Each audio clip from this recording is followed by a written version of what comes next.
Hi, everyone. Mitch from sportschatplace.com and pickdogs.com here with Steve Monahan and the Puck Dogs. We got a little wealth of sports to talk about today. Really, just a lot on the table. Well, not really at all.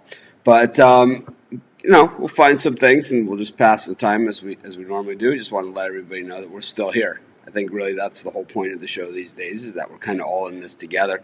It's been a month. Today's April 15th, 2020. The season stopped around March 13th-ish. So, play stopped around March 13th. So it's been a little over a month. And I think, what everyone's been waiting for over the course of the past month is kind of like, how is this going to play out? How is this virus going to play out? Is it going to flatline? Are people going to just be dying all over the place? Is it going to be, nobody knew. There was a lot of uncertainty, and now things are starting to play out. I think we're starting to see that people are recovering, too. A lot of people are recovering. And, we're starting to hear about, possible solutions, too. But, I still, with all of that being said, and, I'm usually the guy who's willing to try anything. I'm not in a rush to head over to the Superdome and watch a game with 70,000 fans either. I'm just not in it. I don't even see myself getting on an airplane for a little bit. I think it's going to take a while, and I'm kind of all about what Fauci said. Dr. Fauci, that sports are going to return without fans, and I think that's been the plan all along. It's not like he has revealed some kind of, hey, why don't we have the game? It's like, this is the problem with the separation that you see throughout the different things. And you see this all the time where it's like, I got an idea. Why don't we, have games with, everyone's been saying all along, how can we have games without fans? Commissioner Silver said it, 3 weeks ago. He said it from the outset. It's like, 1% of all of our fans actually attend games. It's like, if we can play to the 99%, that's a lot better than nothing. And I think that's kind of where we're at. And then, Fauci comes out yesterday. Well, they could have games, but without fans. And now that he's actually said something even more concrete, which was, sequestering them to a hotel, all things that, we said on this show right out of the get-go in my letter that I wrote to Commissioner Silver on the show, the email that we sent him on the show about, restoring the NBA. Nothing new here. These are all ideas that have been out for a while, but I think the difference is now it's a month later. We've seen what a month without sports has been like.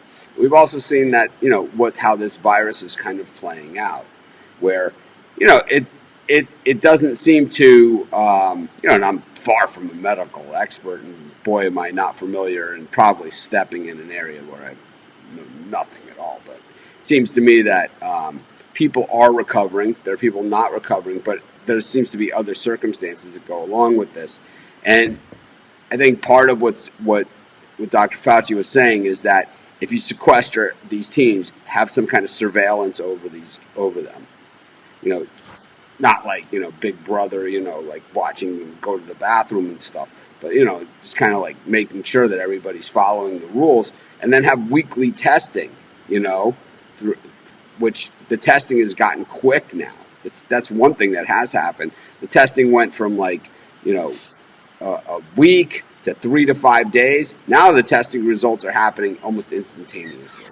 So, it definitely seems that we're moving into that direction. Steve, the Tour de France is foregone. It's done, though. It is not coming back. It's been very painful for the past 24 hours. I know it's been tough, Chris.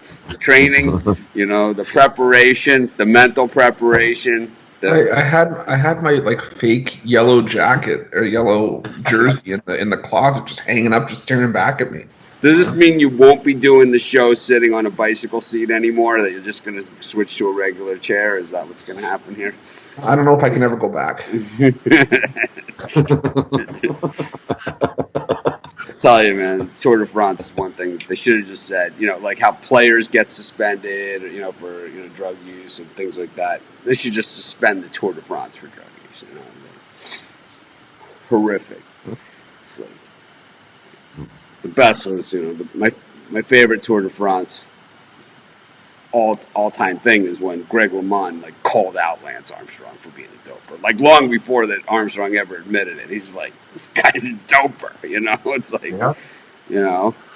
And Lance Armstrong really, came back at Greg LeMond and tried to assassinate his character. And Greg LeMond, was a multiple-time champ of this event. And, as far as we know, Greg LeMond did it the right way.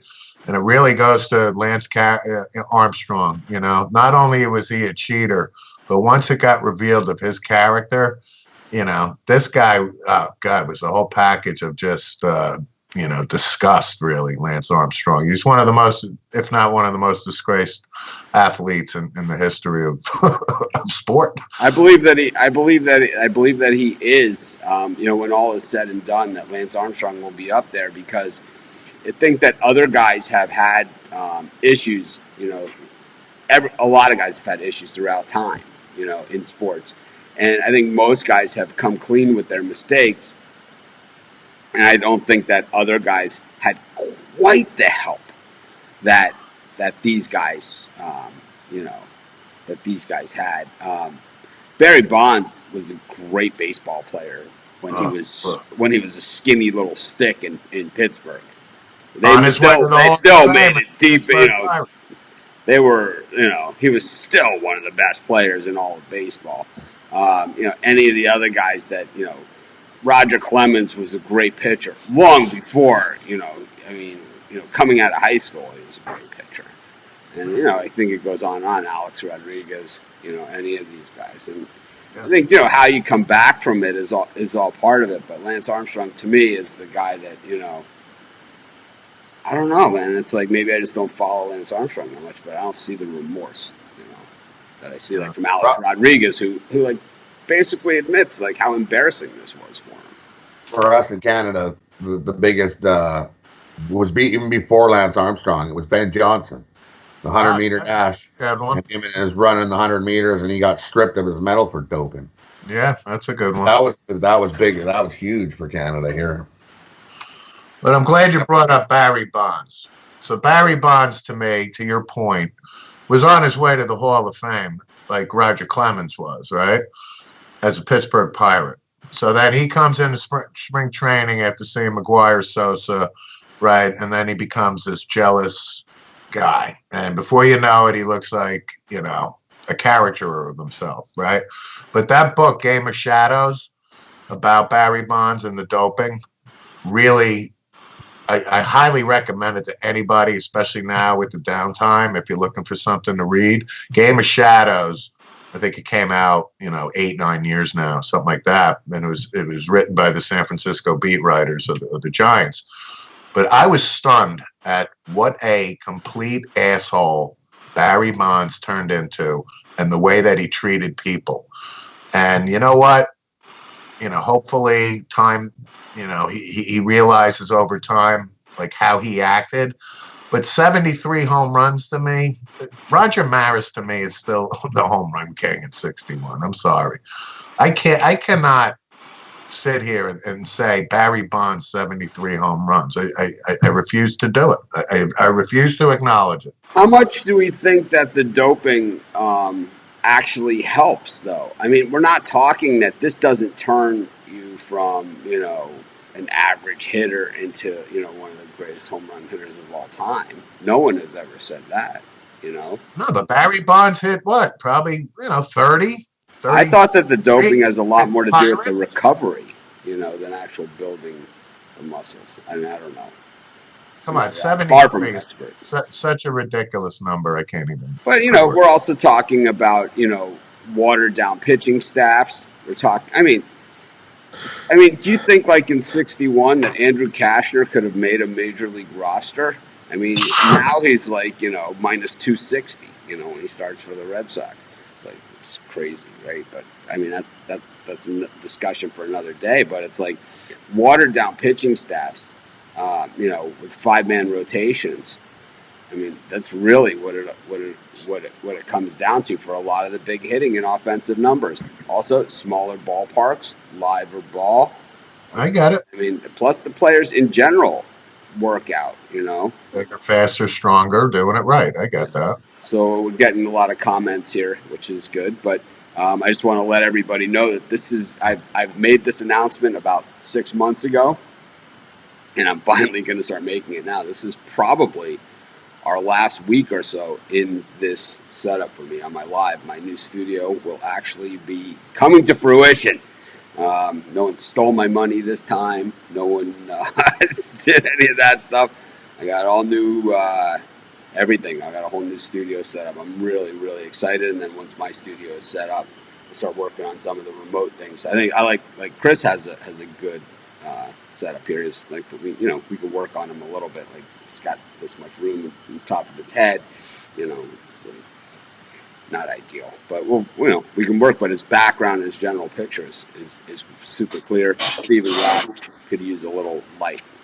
So it's like we're gonna fix all these things, and this is the time to do it. But it's like I'll have my studio set up probably by the NFL draft, and from there we'll be able to see what's working, what's not, what's efficient, and what isn't, stuff like that. Not everyone needs to have a pro studio, and not everyone's going to do 3-4 shows a day, but definitely going to take our game up a notch. I'm really, really excited about it. But anyways. Back to this, and so go. So other guys, that doped. It's just that baseball gets the bad name, but football did it for years. With the painkillers, right? I mean, Brett Favre was chewing Vicodin like they were Flintstones chewables, right? I mean, he was eating the things like that. The 1970s too, I mean, those guys from John Matuzak to Lyle Alzado and on and on and on. I mean, to your point, North Dallas 40 is one of a great football movie, loosely based on the Cowboys, back in the day. But like to your point, they would walk into the clubhouse and there'd be these pills were like jelly beans, and it was open. It was, it's a worst kept secret type of thing. And that's where it all kind of started, so to speak. So anyways, the reason why I'm off camera is I wanted to go get some stuff since we have time. And I want to show you guys, oh, good pennants. Yeah, I want to show everybody this stuff. I have stuff that I'm working on for my new set that I'm going to have. So, I'm not going to have, the set's going to be dynamic. It's going to change often. I mean, it's going to have a basic setup, but then it's going to have, pieces of it that change all the time. But one of the things that I found was I was looking, and these are all my old NFL pennants. So when I was a kid, and I used to go to all those Dolphin games, every game I used to be able to get one pennant. And I would get a different team every time. So, like, I got all the good ones. The Redskins. This is the Redskins that I grew up with. And then I have, of course, the Dolphins. I got. Let's see. We'll go through.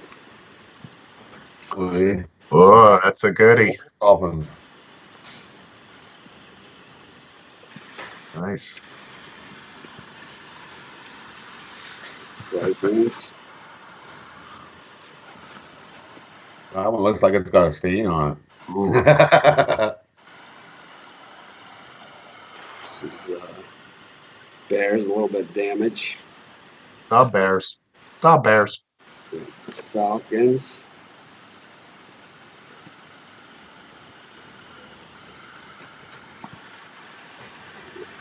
The Los Angeles Rams. We got tons of them. See? I figure what I'll do is, like, if it's Monday Night Football, I could throw a couple of these up on the wall of the new studio, which is like a brick. That's cool. But it's like I got tons of them, and it's just, I just wanted to go through some of them. And Here's the, it's like Steve is like, I remember that helmet. I remember that helmet. I remember all the helmets you're throwing out there. Absolutely. This is the OJ one. That's the OJ one. You know? How about this one? Wow. Old school Buffalo. There you go. Baltimore Colts. No. Here's a beauty. This is one of my favorites. Okay. See the AFL logo in the corner? Yeah. This is not even the last Oilers helmet. This is like the silver Oilers helmet. Right. The Oilers went to a white helmet. That's right. And then I got. But I was looking through all my boxes of stuff. That it's like over the years. Everybody has this stuff. When you move, you throw stuff into boxes and crates and stuff, and then it's kind of like as you move more, you kind of try and thin this stuff out, and it's like you end up adding more. And then no. I constantly am throwing stuff out, and it's paring down. But I was looking for stuff that I could have on like the shelves in the studio. This is from Super Bowl 1. Yeah. The AFL logo too in the left there too. Yep. This is the first one I ever got. Super Bowl 1. Nice. All right. Which was in the Orange Bowl. Yeah. The Pack and the Raiders. Jets. And then some of them just never changed, Yep. And you got this one.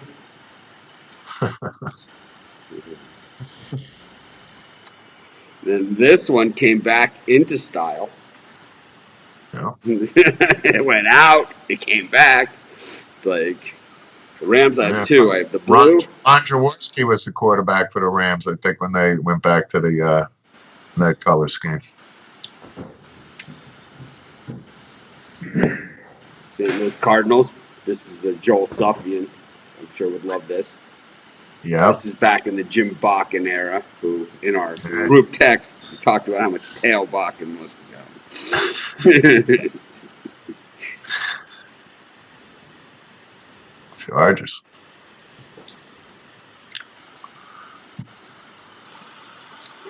So I got a couple more. Packers. He's almost running out of room. Yeah, right? And the Browns. This is the original Browns. Yeah. So anyways, what I figure is, in the studio, it has places, where I can put stuff on the wall. So it's stuff I can change around, So it's like I figure I'll use these, to change stuff around in there. I won't have them all. I won't have them up all of them all the time or anything. But these are the kind of goopy stuff. People have said that before, that I should have a shelf where people can send stuff in. So I'll have that, too. Let's see where I can put this. Now I have the problem. Where do I put this? Anyways, back to the Roid Busters. So, we didn't really have a topic when we came on the show, about this, but we started talking about guys like this.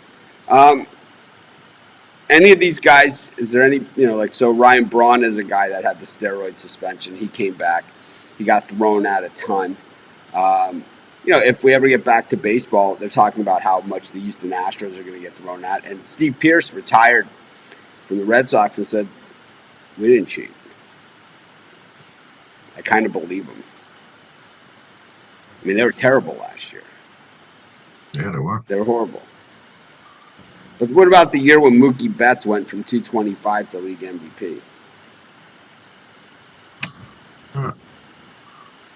Because I don't think Major League Baseball has come down with a conclusion one way or the other on the Red Sox. I don't think they have made the case. Either they did or they didn't yet, as far as I know. So, I'm not just going to go by what Steve Pearce happens to say, who just retired. So, Alex Cora is out of a job for a reason in Boston.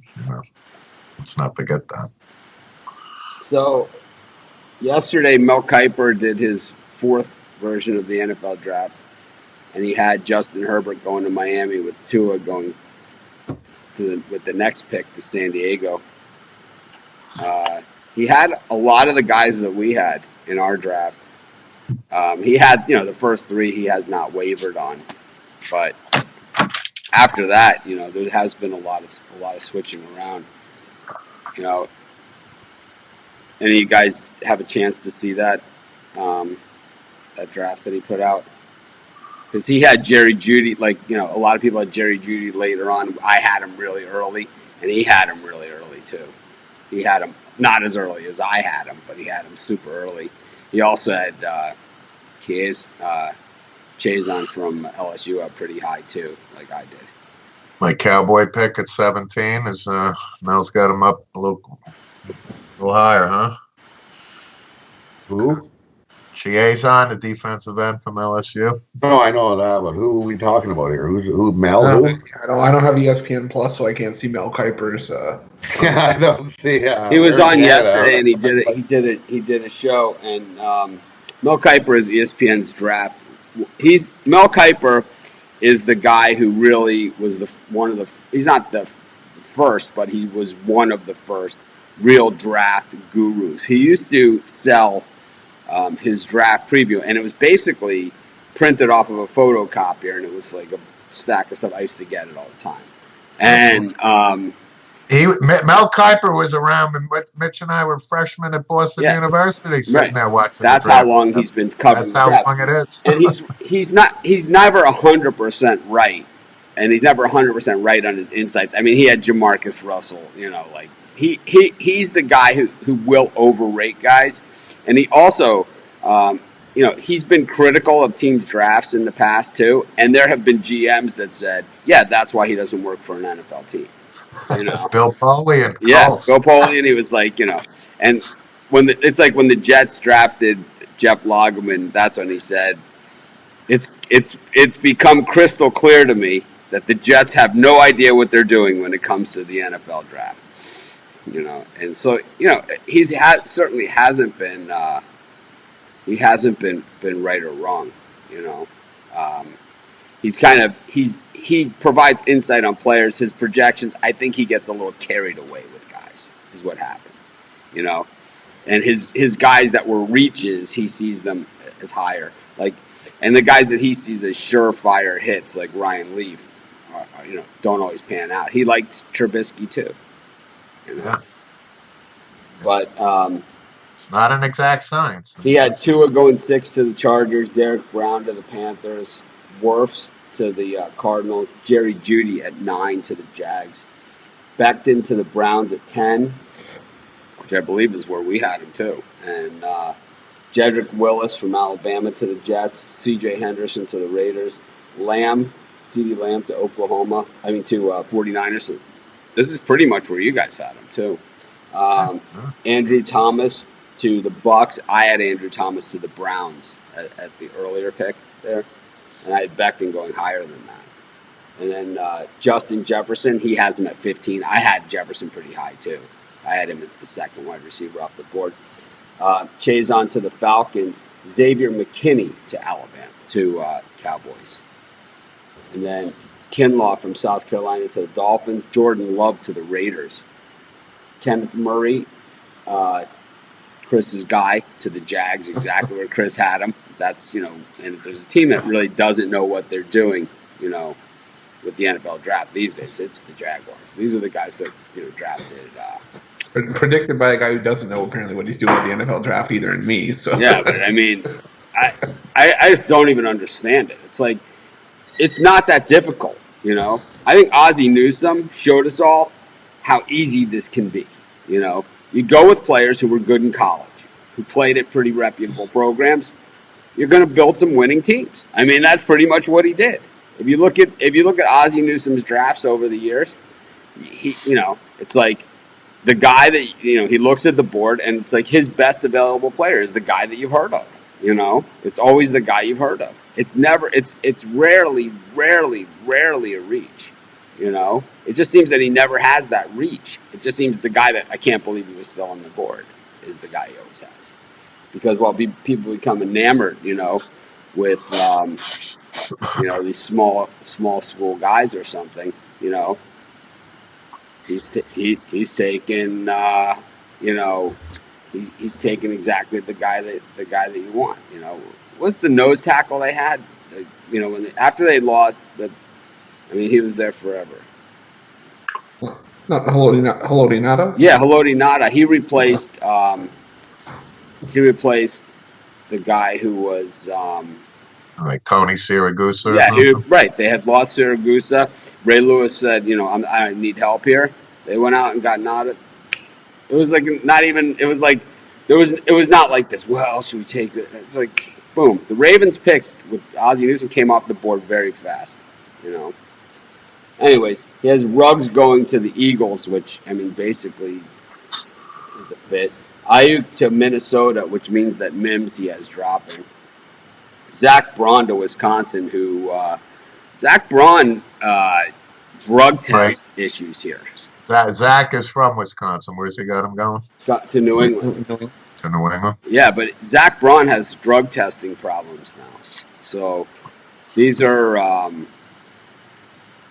because he said that his drug test, the thing is that his drug test came back diluted,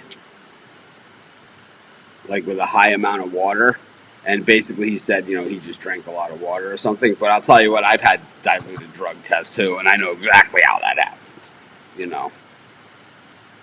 It's, believe me, I've had some diluted drug tests in my day.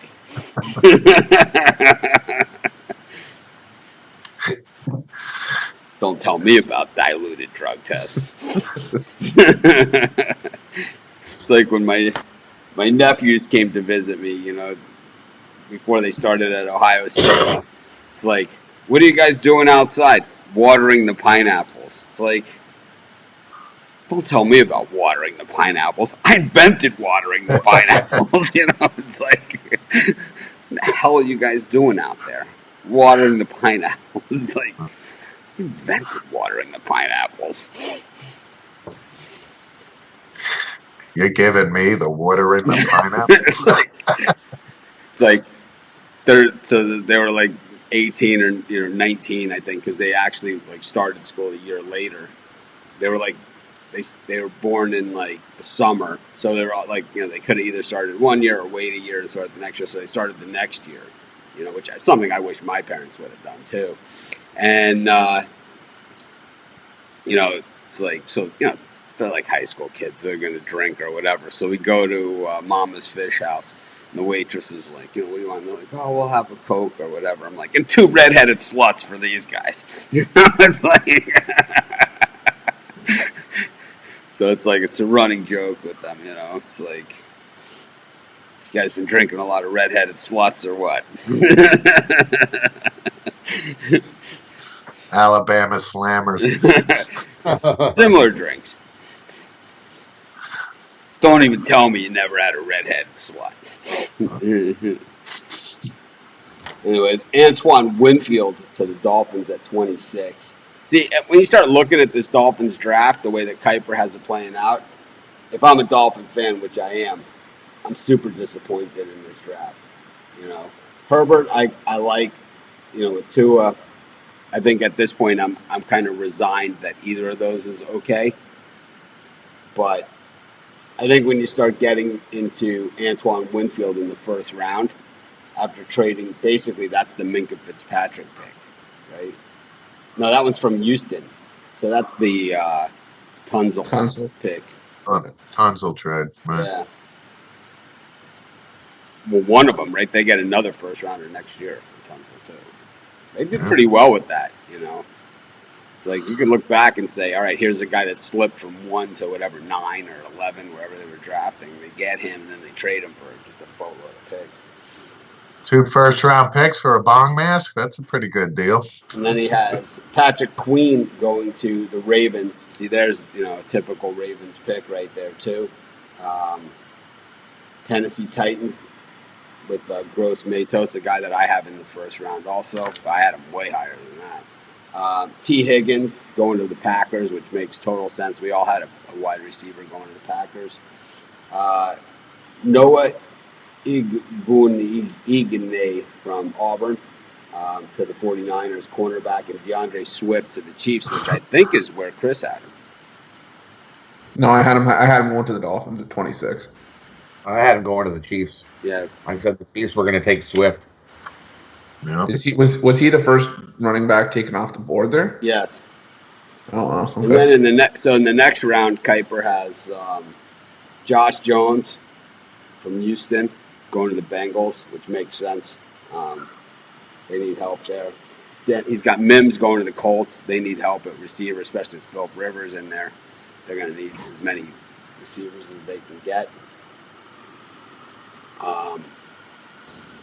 Ross Blaylock to the Lions. Austin Jackson to the Giants. Dobbins to the Chargers. That could be a good one. I don't see Dobbins staying on the board that long. Hey, I think Dobbins will be a first-round pick. And then Christian Fulton going to the Panthers, another LSU corner. You can't go wrong there. Robert Hunt to the Dolphins. There's not a lot of guards in this draft. Epinesa going to Texans. I think Chris had him in the first round. I had him late first round, yeah. Yeah. Grant Delpit, I think a few of us had him in the first round, going to the Browns at 41. Justin Madubuike going to the Jags at 42. I think he's going to go higher than that. Cole Kmet from Notre Dame going to the Bears. I could see the Bears making a shitty pick like that. Then he's got Jacob Eason going to the Colts at 44. And I think, if you're going to have Phil Rivers, Jacob Eason is very similar. Very, very similar. Phil Rivers. And then he's got Jonathan Taylor going to the Buccaneers at 45. Damon Arnett going to the Broncos at 46. Jeremy Chin, who's one of the risers in this draft from Southern Illinois. This is a guy that played in a lot of games. And he's the type. Chin is a guy that he's a safety that can cover tight ends, and that's really, really what he is. If you have a safety that can cover a tight end, that's a nice thing to have. Who does he go into? They have him to the Falcons, and it's actually a team that could really use a guy like that. Right. Then he's got Chase Claypool going to the Jets at 48. That makes a lot of sense. Jalen Hurts going to Pittsburgh at 49. No way. KJ Hamler, I like this guy. Here's a guy that I like. KJ Hamler from Penn State. He's got him going to the Bears at 50. This guy is small, but this guy's really fast. Really, he's the guy that he's the guy at Penn State. He was the guy. 5'9", 178. But he is fast. Then you got Jeff Gladney going to the Cowboys at 51. That would be a steal. Then you got Clyde Edwards-Helaire to the Rams at 52. Jordan Brooks to Texas Tech at 53. Julian Akawara from Notre Dame, 54 to the Bills. Raygor from TCU to the Ravens. Then Dolphins, Michael Pittman Jr. Everyone knows I love those USC wide receivers, man. I would be pretty excited about that. I would be very, very excited. I thought those USC wide receivers were probably the best receiving corps in the country. Them or LSU and Alabama. Those three were easily the best. Devin DuVernay from Texas. He's got 12 wide receivers going in the first two rounds. Going to the Rams. Ezra Cleveland going to the Vikings out of Boise. Ashton Davis, safety from Cal, going to the Seahawks. And you can see how quickly they're starting to drop off here. We're not even out of the second round. Matt Hennessy going to the Ravens. So this is where you're drafting need all the way. Center.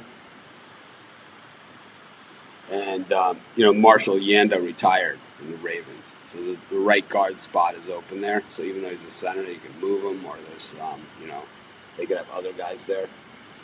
Trevon Diggs from Alabama going to Titans. Adam Troutman, the tight end out of Dayton. This guy is a guy that so Troutman I know about, and he's Troutman's like a guy that he had light competition, right? He played at Dayton, but I guess at the combine they loved him, or in the Senior Bowl, that up against the better competition, that he can fight for the ball. I don't know. I'm always skeptical, but some of those smaller school guys definitely do make it. Then he's got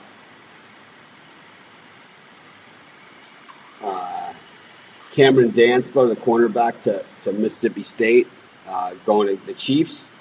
And then with the last pick of the second round, probably the steal of the draft, Marlin Davidson from Auburn going to the Seahawks. And that makes a lot of sense because that's the guy that they always get. They got Allen from Alabama, remember, or Reed. They got Reed from Alabama in about that same spot, who couldn't believe, he was a beast at Alabama. Home runner.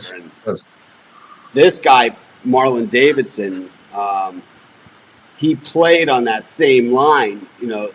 All we talked about all season long was how good that Auburn defensive line was. So it wasn't just Derek Brown. Davidson was a 4-year starter too, at Auburn, and I think he had about 6 million sacks. Let me see what his numbers are.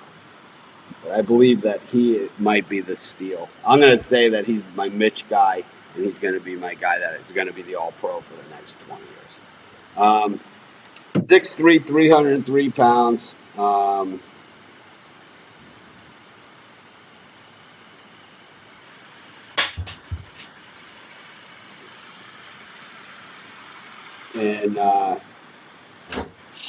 they don't have his numbers here, but I'm telling you, this guy's like a beast.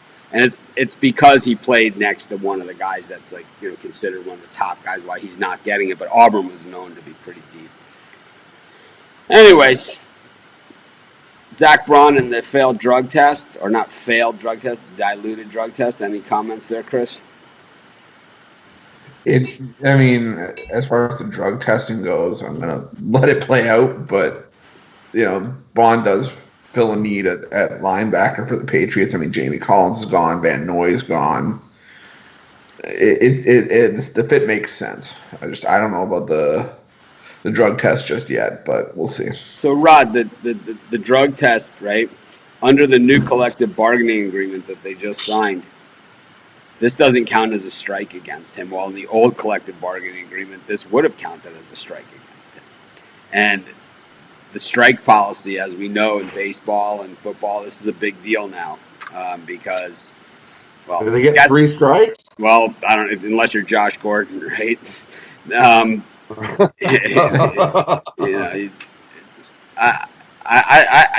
This guy, Josh Gordon, must have the best agent in the history of sports.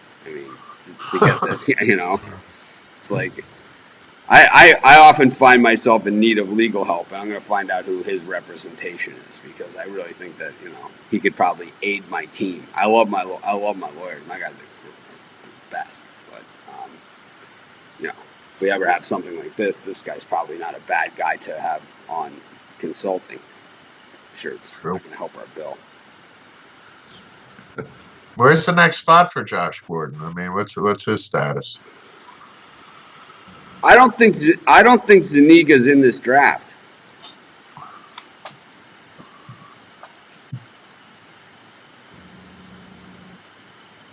I don't believe he's available, is he? Because if he is, he'd be a first rounder. He is injured. Jabari Zuniga.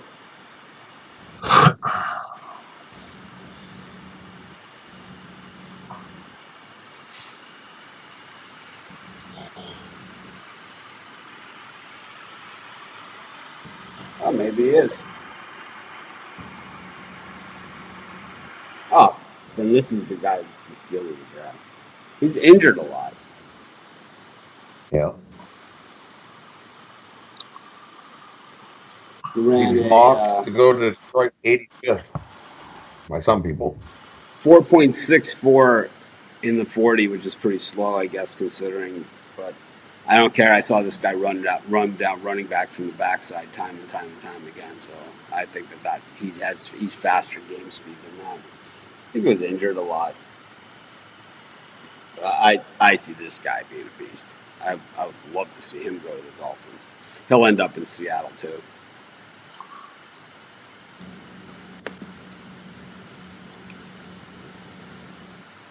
Anything else we got to talk about here? I had a question. What is Josh Gordon's status? I'm not sure. I don't even know. Is he signed by anybody, or is he suspended for further notice, and then somebody will take the ninth flyer on this guy? I don't even know, to be honest. I'm not really sure. I know he was on Seattle, right? And they had to cut him. Shit. Yeah. He's planning to return to the NFL in 2020. He's suspended indefinitely on December 16th. Yeah. It's 6 times he's been suspended. So I don't. Randy Gregory of the Cowboys is slowly catching up to him. Yeah, I think Gordon's actually played games. Gregory, he never plays. Right? I think Gregory's played maybe 4 games in his career, in 4 years or however long he came out of Nebraska. He's not signed with anybody, so if he's reinstated, he'll become an unrestricted free agent. Right. So he can't even look or attain any offers until he's reinstated. So yep. And that's probably not top of the priority list right now. Yep. You are correct, sir. Someone will pick him up. Somebody will pick him up. Yeah. Anything else to add, guys? We know it's a slow day. Got sim picks. How did we do yesterday? Let's see I had the Bears. So the Bears won 63-7. So I had the Bears. They won. How about the Titans? Jags, right? The Jaguars won 30-27 in overtime. I had the Jags. How about the Chiefs? Texans won 41-38. Sounds like over. How about the Broncos?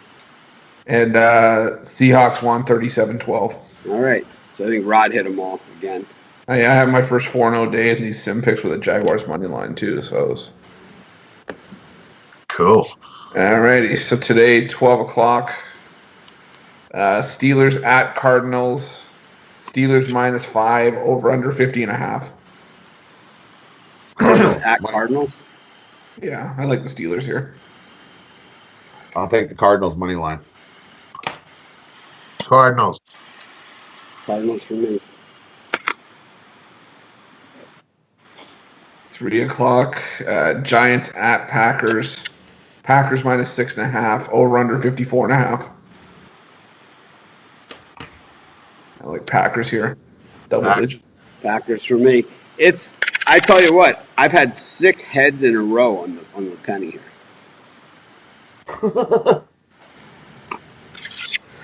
7 Eastern, Ravens at 49ers. Ravens -2.5, over under 56.5. Jinxed it. Ravens. 49ers money line. I like the Ravens. And the last one, 10 o'clock Eastern, Patriots at Rams. Patriots -1.5, over under 57.5. Rams for me. Take the Patriots money line. Yeah, I like the Patriots. And then here I'm going to add 2 more. There's Buffalo. They're doing a couple hockey again. They got Buffalo at Tampa Bay. I'll take Buffalo +1.5, -120. And I'm also going to take Jack Eichel to score the first goal of the game, +800. I like Tampa Bay -1.5 there. Tampa Bay's the road team. Home team. I got Buffalo. I got Tampa. The Blues at the Colorado Avalanche. I'm going to take the Blues on the puck line, -1.5, +130. And I'm going to take the over 6.5 in that game at plus 105. I'll take Avalanche money line. I got the Avs. I'll take the Blues. All right. Very exciting sim pick show there. A lot of good stuff. Everyone knows I love a good sim pick. Who doesn't love a good sim pick? Come on. Anyways, that wraps up today's show. We'll be back tomorrow. Maybe we'll have an actual topic. But maybe it'll be some real news, you know. But thanks everyone for joining us. We're still here. Yep. First, we got the Facebook group. Not a lot going on these days, but I don't know. We'll work on it. We got the NFL draft. We're about a week away. Maybe a little more. 2 weeks away. Week and a half. 23rd, I think it is. All right. I think it's about a week. Yep. About a week. Can't wait. All right. I'll see everybody tomorrow. You got it. Have a good day. All right, I'll see you guys.